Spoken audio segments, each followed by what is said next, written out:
Is your Honda Accord refusing to keep its distance on the highway? Here's what's going on. First, what is adaptive cruise control?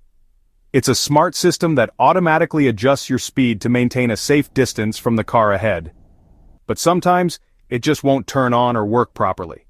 Step 1. Check for warning lights.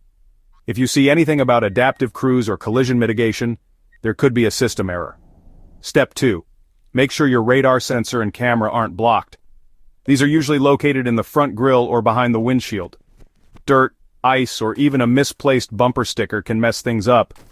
Give those areas a gentle wipe. Step 3. Did you recently get your windshield replaced or your car bumped? Sensors and cameras need to be recalibrated after any glass or body work. If that's the case, your dealership should handle it. Step 4. Weather. Heavy rain, snow, or fog can all confuse the system. If the weather's bad, your Accord might turn off adaptive cruise until it clears up. Finally, check your settings. Sometimes adaptive cruise is accidentally switched off in menus or by pressing the wrong button. If none of these tips fix the problem, it's time to visit a qualified mechanic. Safety first, always. So next time your Honda Accord's adaptive cruise control isn't working, run through these quick checks. You might save yourself a trip to the shop.